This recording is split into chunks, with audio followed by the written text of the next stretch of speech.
Olha, eu tenho certeza absoluta, eu faço um desafio aqui. Mais de 80% dos políticos do Brasil têm um filho, um sobrinho que está no mundo do gamer e todo mundo vive que meio assim, ó, eu sei que é real, eu sei que acontece, mas eu não sei o que fazer. Porque não tem um representante ali. É isso que eu fico preocupado. Um dia desse eu recebi conversando com o secretário nacional de esporte, e a gente debatia sobre uma lei que estavam querendo aprovar da criação da Confederação Brasileira do Game. E eu disse para ele, olha só, deixa eu só te explicar, quem manda nos jogos, ao contrário do campeonato estadual de futebol ou do campeonato brasileiro, quem organiza é a Confederação. O campeonato brasileiro é a Confederação Brasileira de Futebol, correto? O game é diferente. Quem organiza o evento são os donos dos jogos. E os donos dos jogos não são nem do Brasil, são de fora. Uhum. Então, quando você cria uma Confederação Brasileira de Game, o que acontece? Você começa a criar algumas regras, alguns regulamentos, alguns empecilhos, que aí o dono do jogo vai fazer o quê? Eu não quero mais fazer no Brasil. Eu vou fazer em Miami, vou fazer na Tailândia, vou fazer onde eu quiser, e quem perde com isso é o Brasil. Então, galera, presta atenção que esse é um tema revolucionário. Quando a gente fala de esporte, a gente nunca pode esquecer do eSports. E hoje nós estamos aqui com os 3 tenores do mundo gamer. Olha só, GS, Bradock e Charlin. Nós vamos bater um grande papo hoje aqui para mostrar para vocês o quanto isso já é uma grande realidade que vem transformando vidas no mundo inteiro. E no Brasil não é diferente, vem crescendo muito. Os números são extremamente assustadores. Só para vocês terem uma noção, há uma expectativa no mundo de crescimento para 2024 de 1 bilhão e 600 milhões de dólares. É esse o mundo do esporte. Não é isso, galera? E aí, beleza? Prazer, obrigado pelo convite. Obrigado pelo convite. Vamos lá. Então, olha só. O nosso primeiro detalhe aqui, para vocês conhecerem um pouco, o GS é do Paraná. Exatamente. Começa a história da vida dele no interior do Paraná. O Bradock no interior de São Paulo, não é isso, Bradock? Interior de São Paulo. E o Charlin é de Recife, cara. Aquela terra maravilhosa de Recife. Na capital do interior, Charlin. Capital. Na capital.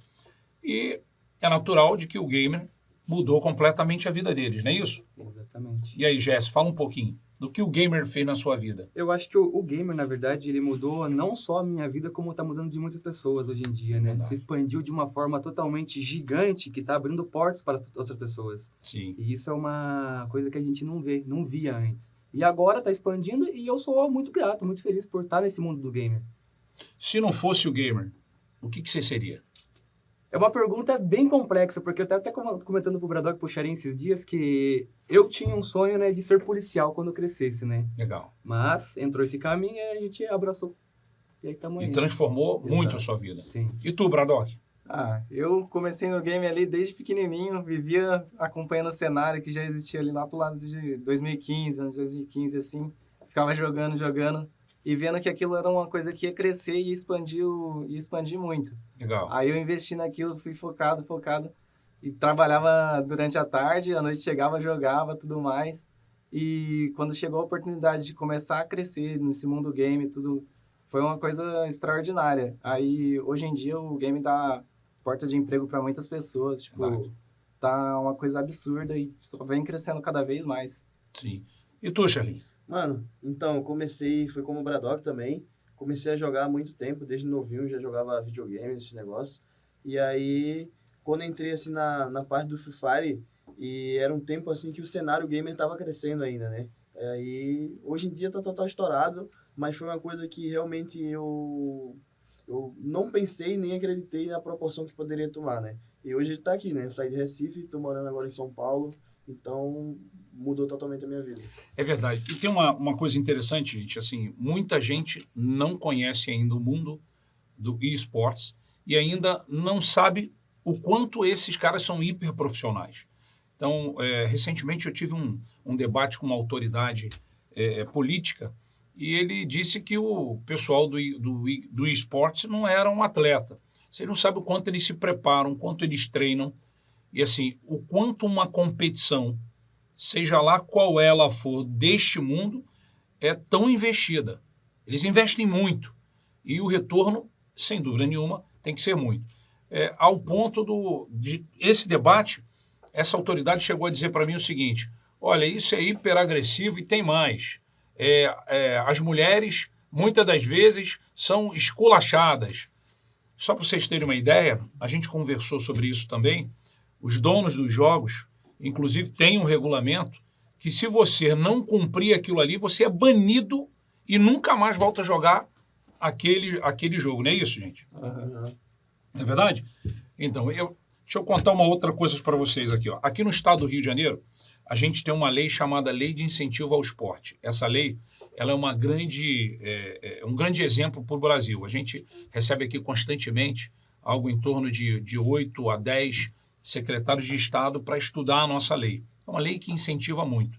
E o mundo do esporte já vem sendo um grande investimento do Rio de Janeiro.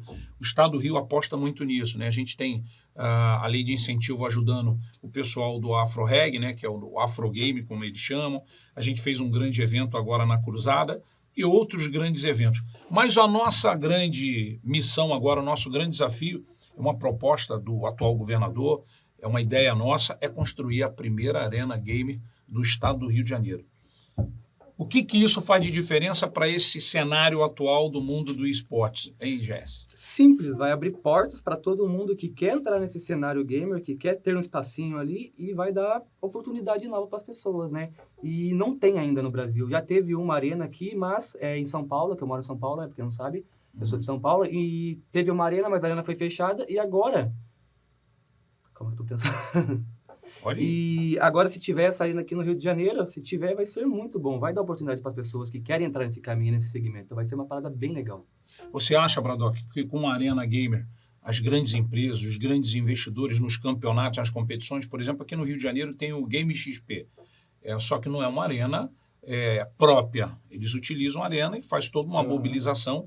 Eu, inclusive, acho que eles gastam até muito mais preparando algumas estruturas, uma vez que aquela arena não é própria para isso. Se a gente tivesse uma arena própria, exclusiva, você acha que os grandes investidores, os grandes donos dos jogos, teriam uma atração de fazer aqui no Rio de Janeiro outros grandes eventos? Eu acho que tendo uma arena, tendo toda aquela estrutura já pronta, mais jogos iriam querer trazer campeonatos, várias outras paradas para cá, por conta de já ter ali tudo, o público já conhece, a Arena Gamer no Rio e tudo mais, ia ser um bagulho, não, ia ser uma coisa incrível. Bacana, bacana. Chalinho, e você?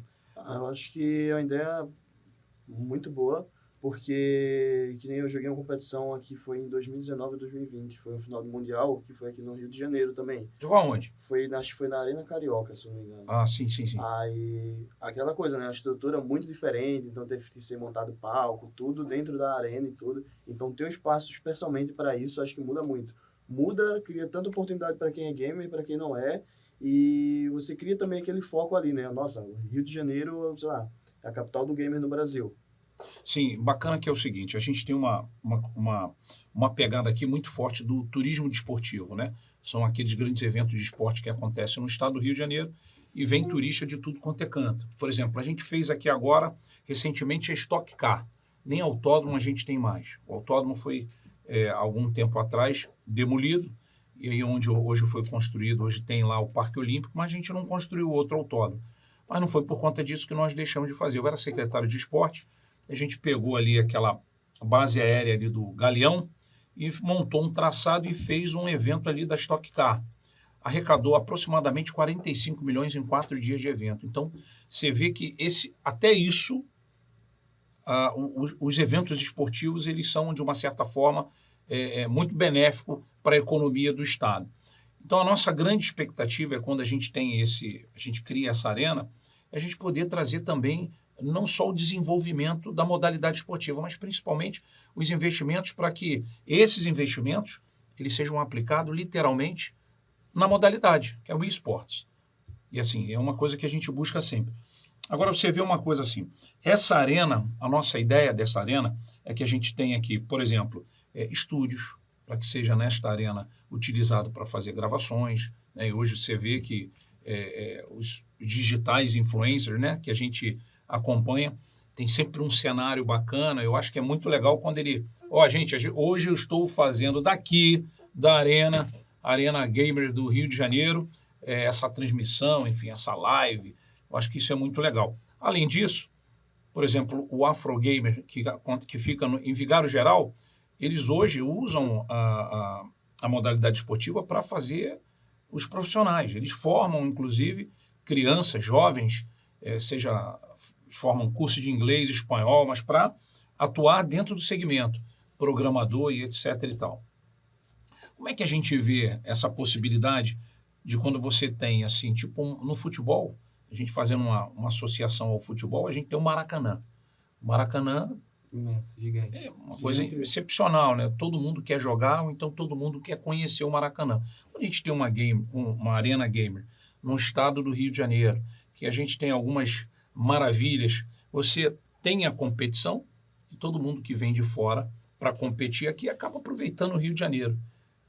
De que maneira você acha que isso também pode ser benéfico, uma vez que a gente tem aqui hoje a possibilidade de ter uma arena para atrair pessoas do mundo inteiro para vir jogar essa modalidade do esportes aqui? Quer responder, Charim? Você que manja mais que eu. Mano, eu acho que nem tava falando, é benéfico de forma geral, né? Tanto para quem Isso. é gamer, citou o exemplo do Maracanã, né? Tanto quem gosta do futebol, ou gosta ou não acompanha, quer conhecer, porque é referência, tanto para futebol, é um lugar histórico, entendeu? Então você vai ter ali aquele ponto para quem é gamer, para quem não é, para quem é influenciador, que eu acho que no geral, a palavra só ser gamer já puxa muito a questão de criador de conteúdo, sabe, jogadores. Então, seria um espaço que iria gerar muita oportunidade no geral, mas ser referência. E eu acho que é algo que não tem no Brasil hoje. Talvez tenha até... a gente tem questão de algumas arenas, alguma coisa assim, mas mais no sentido de ser praticamente uma lan house, sabe? Perfeito. Ali, um conjunto de computadores do que realmente um espaço projetado para ser um espaço gamer. Completamente gamer. Então, isso é muito bom. Você repara uma coisa, assim, ainda tem muita gente que não conhece e discrimina. Eu tenho um grande amigo que é presidente da Confederação Brasileira de Desporto Estudantil. E uma vez eu conversando com ele, falei assim, poxa, vamos colocar... Ele promove um grande evento chamado GEBS, que é os Jogos Estudantis Brasileiros. E eu conversava com ele para a gente colocar uma modalidade também de gamer. E ele falou, não, isso é muito... sabe, isso é muito agressivo e tal, ou seja, ainda tem, por falta do conhecimento, ainda tem um pessoal que tem uma certa restrição. Aí eu falei para ele, poxa, mas como assim? Tem gamer, por exemplo, o FIFA, né, o futebol, tem várias outras, né, tem jogos que mexem diretamente com a linha de raciocínio e inteligência sem ser aquela coisa que na sua concepção é agressiva. Mas assim, como é que vocês observam ainda a falta do conhecimento do poder público, por exemplo, quanto ao verdadeiro conhecimento daquilo que é desenvolvido, daquilo que é feito? Qual a opinião de vocês? Pergunta bem complexa mesmo. Eu não sei como responder essa pergunta. É porque o pessoal do lado de cá, eles meio que ainda não acordaram. Eles não têm noção do que esse movimento, e assim, até por falta do conhecimento. Eu acabo estando nisso por conta do meu filho. O meu filho, quando começou, eu, num primeiro momento, era contra. Falava, não, filho, vai estudar, vai estudar. E hoje ele consegue conciliar o estudo e a prática. Então, assim, eu acabei me rendendo por ver o quanto é profissional a dedicação, por quanto o preparo, por exemplo, né? Porque o pessoal do lado de cá, do poder público, fala, isso é uma brincadeira. É só que é uma brincadeira que na concepção deles, que não é uma brincadeira, é uma coisa muito séria, muito profissional, que, assim, não só economicamente falando, o retorno e mais ainda as possibilidades, né? A gente tem um jogo que é o Free Fire, que hoje todo mundo joga. Eu venho levando algumas modalidades esportivas para dentro de favela, para dentro de comunidade, e você vê várias crianças jogando com aquele celularzinho, aquele jogo, e é uma coisa que eles começa num primeiro momento brincando, daqui a pouco vira muito sério, profissional, e você vê hoje que, inclusive, tem vários profissionais que são de dentro da favela. Uhum. E, tipo, querendo ou não, antes, quando as crianças jogavam assim, tipo, no passado, pensava, pô, você é jogador de futebol, você é isso e aquilo. Hoje em dia, tem muita criança que pega e fala, você é profissional de esportes, porque sabe que tem, tipo, uma rotina de atleta mesmo. Você tem um horário de treinar, você tem um horário de descanso, tem psicólogo, tem tudo, enquanto você está se preparando para algum campeonato, para alguma coisa do tipo. Realmente Tem você toda tem uma uma rotina. preparação. Tem uma Show. rotina Você bem tem uma regrada. rotina de atleta. Eu e o Bradock, a gente já foi jogador profissional, né? A gente chegou a competir, então, tipo, realmente, acordar um exemplo. Acordar 8 horas, se arrumar, 10 horas começam os treinos, a gente parava 6 horas da noite, assim, todo dia. E aí, final de semana, a gente jogava competição. Citando essa parte que tu falou sobre a questão das comunidades, né? Tem muita criança que joga. Até teve um tempo atrás, no Free Fire, questão Sim. de... Foi um campeonato, acho que é Taça das Favelas, o nome. E aí teve várias comunidades, foi do Brasil todo, várias comunidades, então cada comunidade tinha seu time representando a comunidade e aí disputou. Aí teve um final e tudo. Então, isso movimenta não só a vida daquele rapaz que está jogando, daquele menino, mas principalmente a própria favela, a própria comunidade, ela acaba de uma certa forma acompanhando. É uma coisa fantástica. O que eu acho, não sei, pode ser que eu esteja enganado, é que ainda falta dentro do poder público alguns representantes dos estados. Por exemplo, no estado de São Paulo, você vê algum político que defende, por exemplo, leis de incentivo ao mundo do esportes? Não vê. Não tem. Não tem. Eu acho que carece isso. É uma das coisas que a gente discute, a gente debate bem. Vocês querem ver uma coisa? Charim, um dia desse eu recebi conversando com o secretário nacional de esporte, e a gente debatia sobre uma lei que estavam querendo aprovar da criação da Confederação Brasileira do Game. E eu disse para ele, olha só, deixa eu só te explicar. Quem manda nos jogos, ao contrário do campeonato estadual de futebol ou do campeonato brasileiro, quem organiza é a confederação. O campeonato brasileiro é a Confederação Brasileira de Futebol, correto? O game é diferente. Quem organiza o evento são os donos dos jogos. E os donos dos jogos não são nem do Brasil, são de fora. Uhum. Então, quando você cria uma Confederação Brasileira de Game, o que acontece? Você começa a criar algumas regras, alguns regulamentos, alguns empecilhos, que aí o dono do jogo vai fazer o quê? Eu não quero mais fazer no Brasil. Eu vou fazer em Miami, vou fazer na Tailândia, vou fazer onde eu quiser, e quem perde com isso é o Brasil. Então, a nossa grande preocupação, eu vivendo esse idioma, por estar dia a dia com meu filho e ouvindo, e até mesmo a oportunidade de debater com vocês, me preocupa muito a gente não ter alguns cuidados e aí a gente deixar de ganhar algumas coisas. O Brasil deixar de ganhar algumas coisas, né? Alguns investimentos. E mais ainda, o poder público deixar de investir no game. Porque quando ele deixa de investir, quando ele deixa de criar incentivos, ele passa a não receber aquilo que outros países já vêm recebendo por força do desenvolvimento da modalidade. Então, na minha opinião, tudo que a gente precisa é que todos os estados procurem a ter seus representantes e trabalhar mais em cima da lei. Porque a gente corre o risco do seguinte, vamos lá, a comunidade do mundo dos gamers fala assim, olha, é muito importante para que o Brasil tenha isso, para que todos sejam beneficiados e possam trazer mais retorno. Aí quando um deputado, por exemplo, faz uma lei, né, seja lá qual ela for, de maneira que vai ajudar, você leva isso para a Câmara, pode ser que tenha uma resistência. Porque o pessoal não conhece. E trava ali. E acaba travando. Então, o que eu estou vendo? Assim, primeiro, outros países estão hiper avançados, até pela facilidade com relação à parte burocrática da coisa. E a gente ficando para trás. Eu vi recentemente o governo incentivando, o governo federal, anistiando alguns tributos. Eu acho que isso é muito bom para aqueles que investem, mas eu acho que ainda a gente precisa avançar muito. O que você acha? Assim, eu sei que o mundo de vocês é completamente diferente, porque a pauta é uma pauta muito técnica, né? Tem um idioma diferente, né? O pessoal que está nos assistindo tem até um vocabulário, existe palavras-chave, né? Que só quem... Às vezes eu escuto o Ian falando algumas coisas, algumas gírias, que assim, é do mundo do gamer. Acho que isso foi se desenvolvendo, né? Eu vejo as coisas já nascendo de uma certa maneira e o poder público meio que longe disso tudo, meio que afastado, olhando assim, por que é isso? O que será? Olha, eu tenho certeza absoluta, eu faço um desafio aqui. Mais de 80% dos políticos do Brasil têm um filho, um sobrinho que está no mundo do gamer e todo mundo vive que meio assim, ó, eu sei que é real, eu sei que acontece, mas eu não sei o que fazer. Porque não tem um representante ali.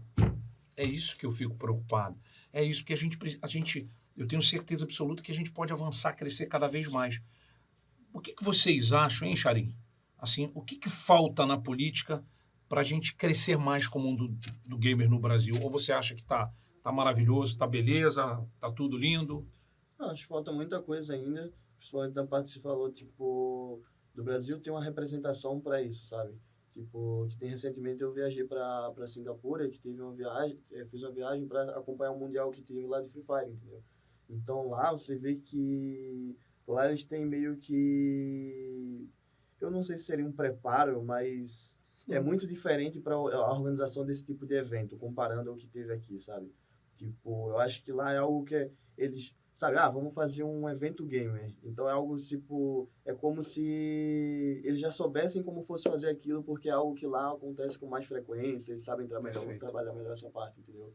E aqui já acho que o último evento que tive aqui internacional foi de Free Fire em 2019.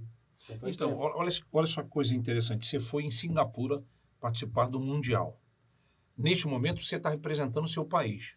Qual foi o apoio, qual foi o suporte que você teve do teu país para você ir disputar Singapura representando o teu país? Então, tipo, da parte do país, eu acho que, assim, na teoria, nada, né? Não teve nada. Foi mais da parte do jogo mesmo, que o jogo deu suporte total nisso, viagem, tudo. Então, novamente, o jogo dá todo o suporte. É aquilo que a gente falou. Quando eles pensam em criar uma confederação, eles começam a conflitar diretamente com o jogo, o que não pode. Tem que ser ao contrário. A gente tem que botar tapete vermelho para que o jogo venha a produzir campeonatos. Campeonato, por exemplo, etapa mundial no Brasil. Vai vir gente do mundo inteiro participar aqui. E quando a gente vê os eventos, assim, jogos mundial de surf, então tem, vamos dizer assim, o Team Brasil. Quantas vezes a gente viu jogadores do game brasileiros indo disputar mundial e ter um time Brasil apoiado, por exemplo, pela própria Ministério dos Esportes, o antigo Ministério dos Esportes ou de Secretaria Nacional. Assim, a gente aqui no estado do Rio de Janeiro, quando os nossos atletas tendem a ir jogar uma competição nacional ou até mundial, a gente procura de uma certa forma apoiar para que ele vá representando o estado, para que ele use o uniforme com a marca do estado, agasalho com o uniforme do estado. Quantas vezes vocês já viram isso no game? Não tem mesmo. Tem pouquíssimas vezes. Dá para contar às vezes, porque é uma coisa que deveria ser mais frequente e não está acontecendo isso. Perfeito, é isso.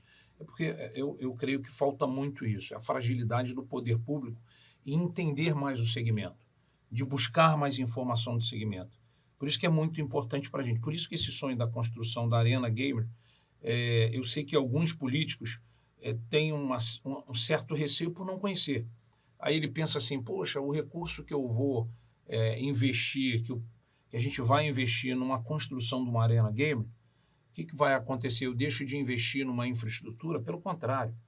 O investimento que você vai fazer, você vai atrair outras receitas, não é isso? Porque a gente vai ter alguns eventos, algumas modalidades, entretenimento, vários entretenimentos ali naquele local. Eu acho que isso pode ser muito bom para a gente atrair novas receitas para o estado do Rio de Janeiro. Vocês não acham? Sim, vai buscar novas pessoas, vai buscar novas informações para trazer ali. As pessoas vão ver que aquilo que está ali não é só aquela informação básica, ele traz muito mais informações do que a pessoa pensar, será que funciona? Claro que funciona, tem que testar, porque nunca vi pessoas testando. Sim. Se tá como começou o Free Fire mais ou menos, eu joguei o primeiro campeonato presencial que teve, né? Foi em 2018, acho, não lembro, foi por aí. E na época, as equipes não eram nem, sabe, cada equipe tinha seu nome, tipo, turma do Jorginho, sabe? Sim. Time tal canto. E hoje em dia o cenário mudou totalmente. Hoje em dia você vê realmente os times tradicionais de esporte jogando, tipo, Loud, PEN, Kabum, Fúria, essas equipes que realmente têm nome no esporte participando dentro de mais um cenário, entendeu? Sim. Uma outra coisa que eu percebo, por exemplo, os atletas, os jogadores de futebol, todos eles têm um time do e-gamer, ou seja, dos gamers, né? Do e-sport. Cada um busca alguma coisa, né? O próprio Paquetá tem a equipe dele, o próprio Neymar tem a equipe dele. Por que os jogadores buscam tanto hoje entrar nesse mercado também? Por amor ou por investimento? O que vocês acham? É claro já que é um cenário que vem crescendo absurdamente, tipo, como eu falei, sou jogador de Free Fire, mas não só... Free Fire é só uma parte do gamer, né? Certo. Porque tem muitos outros jogos que vêm criando oportunidades absurdas. E então, o Neymar mesmo, o Neymar ele faz parte da Fúria, né? É um dos donos da Fúria. Tem o Ronaldinho R10 também, que tem um time também, não sei quais são as modalidades, mas faz parte do Free Fire também, entendeu? Então, acho que é uma coisa que, além de, tipo, não tenho conhecimento sobre todas as partes, mas cria muita oportunidade para a galera que quer crescer com isso, né? Que nem eu, falei, sou de Recife e nunca imaginei na minha vida que, tipo, eu ia trabalhar com o jogo e ia ganhar bem com isso e ser feliz com isso, entendeu? Então é uma coisa absurda. E, tipo, que nem eu tenho citado da questão da Taça das Favelas, tem muito jogador que jogou esse campeonato e hoje em dia tá no cenário aí, mudou, saiu da casa dele para vir para São Paulo, que é onde rola o campeonato de Free Fire, para viver disso, entendeu? Então é uma mudança de vida e você tá ali, você tá tendo a rotina de atleta, fazendo o que você gosta, ganhando dinheiro com isso e ajudando a sua família. Você acha, Bradock, que tem alguma coisa a mais que tem como o Brasil, o Rio e os estados crescerem, se incentivarem mais o mundo do gamer? Eu acho que apoiando cada vez mais o mundo do gamer, ele só vai continuar crescendo, porque ele já vem crescendo muito, mas com o apoio do Estado de tudo vai crescer cada vez mais. Principalmente com estrutura, né? Com Quanto estrutura. mais estruturar, melhor é, né? A palavra-chave eu acho que é representante. Ter a pessoa para representar, para poder abranger e cada vez expandir mais. Eu acho que falta muito isso hoje em dia ainda. Não tem. Eu não vejo. Vocês veem? Não vê, né? Porque não tem. É uma coisa que eu percebo, por exemplo, São Paulo. Os atletas vão tudo para São Paulo. É isso, né, Charim? É isso? Vai todo mundo para São Paulo. Por quê? Porque todos os investimentos estão ali, as grandes empresas estão ali, ou seja, a estrutura que tem em São Paulo é a melhor hoje que existe no Brasil? Acho que no momento, sim. No Da momento. parte, assim, gamer, é porque, pelo que eu vejo, é muito São Paulo e Rio também, né? Que nem eu falei, em 2019 teve um evento no Rio de Janeiro. Então é muito centrada nessa parte, mas também por causa da internet, né? Questão de aqui em São Paulo e Rio você ter realmente a qualidade da internet melhor do que em outros lugares do Brasil. Vocês acreditam que mais investimento no governo do estado do Rio de Janeiro a gente consegue atrair mais jogadores de games, se a gente faz crescer mais o mercado no estado do Rio de Janeiro? Sem dúvidas, sem dúvidas. Então, a nossa ideia de construir... e tem mais, gente. São os nossos embaixadores, tá? São os embaixadores que nos orientam para que a gente siga o caminho exatamente do que eles precisam. Não adianta a gente querer criar algo que a gente entende que é o mais satisfatório, se na realidade o idioma são deles. Então, é quem nos orienta, quando a gente vai tomar alguma decisão, a gente consulta para que a gente faça a coisa certa. E pegando sempre um pouquinho de cada coisa, né? Joguei aqui, isso aqui eu achei legal. Então, a gente tem que ter isso aqui. Eu joguei aqui, isso aqui eu acho que é legal, tem que ter aqui. Aí a gente consegue ir crescendo e evoluindo cada vez mais para essa modalidade, que é uma grande realidade, e vem crescendo muito e vem mudando muito a vida das pessoas. Galera, obrigado aí pela oportunidade. Como o GS falou, o Bradock falou, o Charim falou, não para aqui não. A gente vai ter outras rodadas de ideias de crescimento para o mundo do esporte do estado do Rio de Janeiro e do Brasil. A gente precisa de crescer muito e evoluir muito. Tá bom, galera? Obrigado. GS, obrigado. Bradock, obrigado. Charim, obrigado. O Charim é o nosso intelecto técnico do mundo do esporte. Reparem que o GS e o Bradock falam assim, fala aí, Charim. Fala aí, Charim. Mostra aí, Charim. Toma bronca aí. Porque, na realidade, a fala deles é muito técnica. E a gente tenta sempre fazer o seguinte, pegar o lado de cá, que é o lado do poder público, e interagir com eles. Eu sei o quanto é difícil. Porque assim, a gente passa o tempo todo aquilo que a gente pensa do lado de cá. E eu consigo entender um pouquinho mais pela minha convivência. Mas a gente ainda tem muito que crescer. O Brasil vai crescer muito e num curto espaço de tempo a gente vai ser uma potência no esporte. Aguarda.